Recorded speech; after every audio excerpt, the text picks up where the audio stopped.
मित्रांनो, स्वाभिमान शोध अस्तित्वाचा या मालिकेच्या आजच्या भागामध्ये ज्योती पल्लवीवर खूप रागवलेली असते. ती बोलते, तू निहारिकाला पण फसवलं आहे. तेव्हा पल्लवीही रागातच बोलते, मी कुणालाही फसवलं नाही. तेव्हा गीता ज्योतीला सांगते, तू काही पण बोलू नको. सर्वांसमोर दादानेच पल्लवीला प्रपोज केलं. तेव्हा ज्योती गीताला बोलते, तू अजून बाळ आहेस, तुला काही एक माहीत नाही. ह्या असल्या मुलींना मी चांगलंच ओळखून आहे. तेव्हा पल्लवी तिला उलट विचारते, असल्या म्हणजे कसं काय ग? तेव्हा ज्योती सांगते की ह्या असल्या मुली गाडी, बंगला आणि पैशांच्या मागे हवेसलेल्या असतात. त्यांना फक्त पैसा हवा असतो. चांगल्या मुलांना त्या आपल्या जाळ्यात ओढतात. हे ऐकून मात्र पल्लवीला खूप वाईट वाटतं. तेव्हा पल्लवी ज्योतीला बोलते की तुमच्या घरी जे झालं त्यात माझा काही एक संबंध नाही, आणि तुला याचीच जर एवढी काळजी वाटत असेल तर हे अजून प्रकरण कोणालाच माहीत नाही, आणि ते कोणाला समजू नये याची काळजी आता तूच घ्यायला हवी, कारण हे प्रकरण खूप चिघळेल. तर मयंक आणि अवैधही तेथे आलेले असतात. ते दोघेही ऐकत असतात. तर गीता ज्योतीला सांगते, आपल्या अब्रूचा प्रश्न आहे, तू अशी भांडत बसू नको. पल्लवीचं बरोबर आहे. गीता ज्योतीला आतमध्ये ओढत घेऊन जाते. तेव्हा वैदही आणि मयंक पल्लवी जवळ येतात आणि पल्लवीला विचारतात की काय झालं. तेव्हा पल्लवी सांगते, मला काहीच माहीत नाही. वैदही पुन्हा विचारते, सरांची एंगेजमेंट का मोडली? ते आपल्याला समजायला नको का? तू तेथे होती, तुला तर खात्री असेल. तेव्हा पल्लवी सांगते, मला काही एक माहीत नाही आणि आपला त्यांच्याशी काही एक संबंध नाही. आपली एक्झाम जवळ आली आहे, आपण त्याच्यावर फोकस करूयात. असं म्हणून सर्वजण लायब्ररीमध्ये जातात. दुसरीकडे मोठे काका आणि प्रदीप केबिनमध्ये येतात. त्यांना कांदळे भेटायला आलेले असतात. तेव्हा ते सांगतात की मी तुम्हाला काहीतरी द्यायला आलो आहे. तेव्हा प्रदीप बोलतो, मग द्या की लवकर. तेव्हा कांदळे सर एक फाईल प्रदीपकडे देतो. प्रदीप ती फाईल मोठे काकांकडे देतो. मोठे काका पाहतात तर त्यांना धक्का बसतो.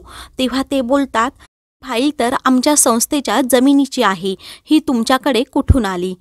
तेव्हा कांदळे सर सांगतात, हे सर्व सोडा.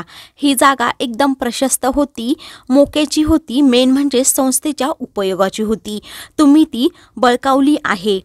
आणि पहिलं म्हणजे ही जागा सरकारी योजनेसाठी राखीव होती, परंतु अचानक ती बदलून तुमच्या संस्थेच्या खाजगी कामासाठी ती जागा वापरली गेली. याचं कारण तुम्ही सांगू शकाल का? चा जाब कांदळे साहेब विचारत असतात. हा मोठे काका सांगतात, आमच्या संस्थेचा नावलौकिक पाहून ही जागा आम्हाला देण्यात आली. तेव्हा कांदळे साहेब जरा कोड्यातच बोलतात, ह्या जागेचा तुम्ही चांगला पवित्र वापर करत आहात. हे ऐकून मात्र मोठे काका आणि प्रदीप खूप घाबरतात. तेव्हा प्रदीप जागेवरून उठतो आणि तुम्हाला नेमकं काय म्हणायचं आहे, स्पष्ट शब्दात सांगा, असं कांदळे साहेबांना बोलतो. कांदळे साहेब सांगतात, ही जागा तुम्ही बळकावली आहे आणि ही बातमी जर फुटली तर तुमच्या संस्थेच्या नावाचं आणि तुमचं काय होईल याचा जरा विचार करा, आणि महाजनांना किती दुखवायचं याचाही तुम्ही जरा विचार करा. तेव्हा महाजनांचं नाव घेतल्यावर मात्र मोठे काका आणि प्रदीपला तर धक्काच बसतो. तेव्हा मोठे काका विचारतात, यामध्ये महाजनांचा काय संबंध? मोठ्या काकांना समजतं की हा महाजनांचा माणूस आहे. तेव्हा कांदळे साहेब सांगतात, महाजनांची खूप वरवर ओळख आहे आणि त्यांना किती त्रास द्यायचा आता हे तुम्हीच पहा. असं म्हणून कांदळे साहेब ती फाईल घेतात आणि तेथून जातात. तर मोठे काका आणि प्रदीपला तर धक्काच बसतो. दुसरीकडे महाजन विचार करत बसलेले असतात. तेवढ्यातच त्यांना मोठ्या काकांचा फोन येतो. तेव्हा महाजन अंजलीला सांगतात की आता सूर्यवंशींचा फोन आला आहे, आता तू बघ त्याचे परिणाम काय होतील. तेव्हा मोठे काका बोलतात, महाजन साहेब हे तुम्ही काय केलं? तेव्हा महाजन सांगतात, मी काही एक केलं नाही. मी आगीत जर हात घालायला गेला म्हटल्यावर चटके तर थोडे बसणारच. तेव्हा मोठे काका सांगतात, व्यवसाय आणि नाती हा दूरदूरचा संबंध आहे. तुम्ही असा माणूस आमच्या ऑफिसमध्ये पाठवायला नकोच होता. महाजन स्पष्टपणे सांगतात, त्या दिवशी जाहीर कार्यक्रमामध्ये आमचा अपमान झाला, तो आम्ही कधीच विसरणार नाही. तुमच्या कुटुंबाबरोबर चर्चा करा, मग आमच्याशी बोलायला या. मी फक्त फास टाकला आहे, तो गळ्यापर्यंत येण्याची तुम्ही वाट पाहू नका, असं अप्रत्यक्षपणे मोठ्या काकांना महाजन धमकवतात आणि लगेच फोन ठेवतात. दुसरीकडे पल्लवी नंदिताला भेटायला तिच्या घरी येते. नंदिता तिला विचारत असते की शांतनू सरांचा साखरपुडा कसा झाला.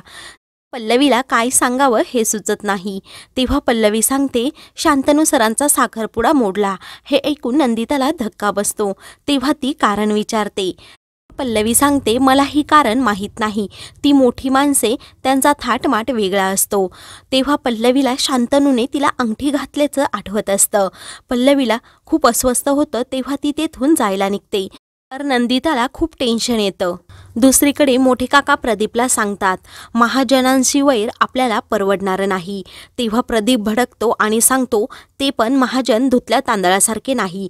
त्यांचे प्रतापही आपण बाहेर काढूयात. मी माझी माणसे लगेच कामाला लावतो. असं म्हणून तो फोन करायला जातो. तेव्हा मोठे काका त्याला थांबवतात आणि दुसऱ्यांवर आरोप लावताना, आपले हात अगोदर पापाने बरबटलेले असतात हे लक्षात ठेव, असं म्हणून दोघेही पुढे काय प्लॅन करायचा याचा विचार करत असतात. तेव्हा मोठे काका प्रदीपला सांगतात की शांतनूचं मन वळवून त्याला निहारिकाबरोबर जबरदस्तीने लग्न करायला लावायचंच. आता आपल्यासमोर पर्याय उरला आहे. दुसरीकडे शांतनू महाजनांच्या घरी येतो. महाजन त्याला आत पण घेत नाही. शांतनू बोलत असतो की मला फक्त थोडा वेळ निहारिकाशी बोलायचं आहे. महाजन त्याच्यावर खूप रागावलेले असतात. निहारिका तिच्या बाबांना सांगते की जरा थांबा, मलाही त्याच्याबरोबर बोलायचं आहे. दुसरीकडे आदिती मॅडम आणि प्रभाकर सर पल्लवी आणि शांतनूविषयी चर्चा करत असतात. आदिती मॅडम सांगते की मी पल्लवीला ह्या गोष्टीसाठी भेटायला बोलवलं होतं की तिच्या मनात नक्की काय चालू आहे, परंतु तिने शेवटपर्यंत मला सांगितलंच नाही की तिचं प्रेम शांतनूवर आहे. तिने एकदाही शांतनूचा विषय काढलाच नाही. त्या बोलण्यातून मला असं जाणवलं, तिला तिच्यासाठी आता फक्त स्वप्न आणि तिचे ध्येय महत्त्वाची आहेत. परंतु तिने शांतनूला नकार पण दिला नाही. तेव्हा प्रभाकर सर बोलतात, म्हणूनच मला पल्लवीमध्ये तुझं रूप दिसतं. तर आदिती मॅडम बोलतात, परंतु आयुष्यामध्ये प्रेमही महत्त्वाचं असतं. तर प्रभाकर सर आदिती मॅडमकडे पाहतच असतात. तेव्हा आदिती मॅडम सांगतात, आपला शांतनू जंगलात हरवल्यासारखा वाटत आहे. त्याला त्याची दिशा लवकरात लवकर सापडायलाच हवी. तेव्हा प्रभाकर सर आदिती मॅडमला धीर देतात. दुसरीकडे शांतनू निहारिकाच्या रूममध्ये येतो. तेव्हा तो निहारिकाच्या रूममध्ये पाहतो तर तिने सर्व वस्तू फोडलेल्या असतात. इकडे तिकडे अस्ताव्यस्तही टाकलेल्या असतात. तेव्हा तो निहारिकाला विचारतो, तू स्वतःची काय अवस्था करून घेतली, जरा स्वतःला सावर. निहारिका रागातच शांतनूला बोलते, तू भर साखरपुड्यामध्ये माझा अपमान केला, माझ्याबरोबर काय केलं हे तुला आठवतं ना. तेव्हा शांतनू निहारिकाची माफी मागतो. निहारिका रागात बोलते, सॉरी म्हटलं म्हणजे सर्व काही संपत नाही.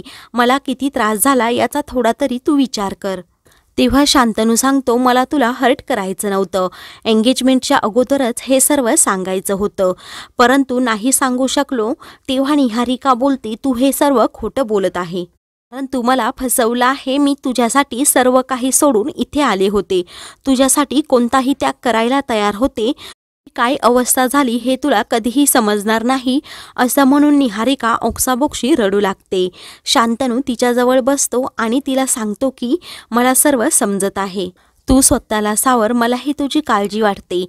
तेव्हा निहारिका शांतनूच्या अगदी जवळ जाते आणि त्याला विचारते, म्हणजे तुला माझी काळजी वाटते ना. असं म्हणून ती त्याला मिठी मारते व मी माझ्या बाबांना समजावते, तुझ्या घरच्यांनाही समजावते, आपण पुन्हा एकत्र येऊ शकतो. तेव्हा शांतनू तिला दूर लोटतो आणि बोलतो, माझं फक्त शिरशेकरवर प्रेम आहे, तुझ्यावर नाही. तेव्हा निहारिका पुन्हा भानावर येते आणि एका जागी बसते. तेव्हा शांतनू तिला समजावतो आणि बोलतो, तू स्वतःला सावर, एवढंच सांगायला मी इथे आलो होतो. असं म्हणून तो जायला निघतो. निहारिका पुन्हा शांतनूचा हात पकडते आणि त्याला बोलते, फक्त माझ्यासाठी थोडा वेळ थांब. तेव्हा शांतनू नाईलाजाने थांबतो. त्याचं लक्ष वर त्या टेडीकडे जातं. तो टेडी फॅनवर लटकवलेला असतो आणि त्या टेडीवर पल्लवीचा फोटो असतो. शांतनू ते पाहतो. त्याला खूप मोठा धक्का बसतो. निहारिकाचा खरा चेहरा त्याच्यासमोर आलेला असतो. तर मित्रांनो, पुढील भागामध्ये शांतनू मोठ्या काकांना विचारतो की आपण होळी कॉलेजमध्ये साजरी करूयात. तर मोठे काका आता काय निर्णय घेणार, मला काय वाटतं कमेंट्स करून नक्कीच कळवा. अशाच मालिकेंचे पुढील भाग पाहण्यासाठी चॅनलला सबस्क्राईब करा.